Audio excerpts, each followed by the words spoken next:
J'ai revu JPP. J'en peux plus. J'ai peur, Papin. J'étais là au stade. J'ai 38 ans, je vous assure, les gars. 38 ans. J'ai 38 ans. Je me suis vu au stade à l'âge de 10 ans. J'étais là, flashback. J'avais des larmes dans les yeux. J'ai vu Germain, j'ai vu Papin. Sincèrement. Et en plus, on parle de modestie. On a eu Jean-Pierre Papin pour 8 millions d'euros. C'est pas 70 millions, 80 millions, 220 millions. Est-ce qu'il va venir? Est-ce que ça fait ça? On nous a rendu fou avec la presse. Il y a des gens qui meurent de faim. Ils nous ont parlé des footballeurs de 220 millions. Ils nous ont parlé que de ça. Oh, presque c'est un jean pour les gens. Oh, sincèrement.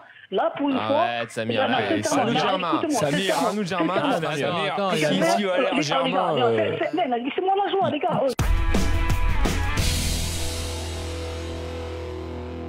Franchement, je pense qu'il est bien plus complet que ce que les gens veulent bien le croire. C'est pas juste le petit attaquant rapide qui prend la profondeur, qui est intelligent dans ses appels. Pas du tout. Il a quand même une qualité de jeu qui lui permet de bien jouer. C'est que de la rapidité et la prise de profondeur. Non, mais quand tu demandes à 90% des gens quel est le jeu en remise de Germain, exactement. Le jeu technique, jeu de tête.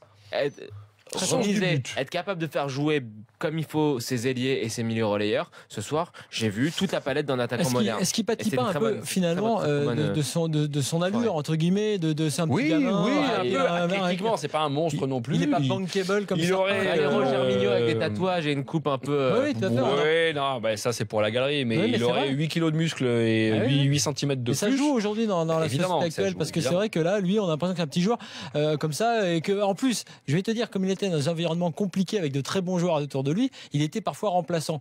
Donc les joueurs disent oui, c'est un bon attaquant de complément. Alors qu'en fait, il peut être titulaire sans problème. Germain, évidemment, quand tu as Falcao dans les pattes, c'est un peu plus compliqué que dans certaines équipes de Ligue 1. Sinon, il serait titulaire en permanence. Vous avez remarqué qu'on ne parle pas de l'équipe de France encore. Voilà, il n'y a pas non plus d'enflammade.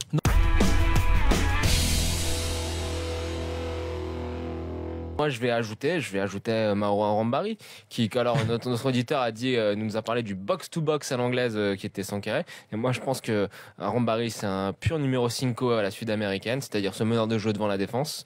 Et je pense que, après cette année d'adaptation qui a été un peu compliquée pour lui parce que justement on a essayé de le mettre dans un milieu à deux, je pense que si Gourvenec continue de vouloir l'imposer devant la défense comme ça peut que apporter du positif à la qualité de jeu de Bordeaux et notamment sur la première et la seconde relance. Et le deuxième top, j'ai trouvé Toulalan très serein et très très très rassurant derrière.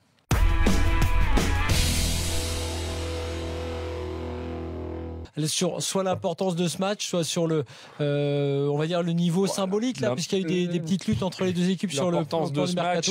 Pour moi, elle tient en 3 mots. Neymar. C'est-à-dire parce que tout va être concentré autour de ça à Tanger. C'est la seule chose qui donne le match un petit peu de relief. C'est le trophée des champions, même si c'est une belle affiche. Moi, je regarde, c'est sympa, surtout avec deux équipes joueuses comme ça. Mais en ce moment, tout est concentré autour du possible transfert du Brésilien. Alors peut-être côté PSG un peu plus, le fait d'avoir perdu le titre et si Monaco gagne à nouveau là, est-ce que ça va mettre une pression supplémentaire? Paris vont avoir beaucoup d'absents. Di Maria, Draxler ne devraient pas être de la partie notamment. Moi, je le vois comme un autre match de préparation. C'est ça. Sauf que moi, j'ai souvent l'impression. En plus, le soir, il y a l'UFC 214. Non, mais c'est surtout plus dur pour Paris parce que, mine de rien, imagine que Monaco perde ce match. On va dire, bon voilà, nouveau trophée pour Paris. Mais si Paris perd, j'ai l'impression qu'on va tout de suite remettre le coup de pression habituel, tu sais, sur Emery et sur les gars, parce que là, c'est les champions. On verra.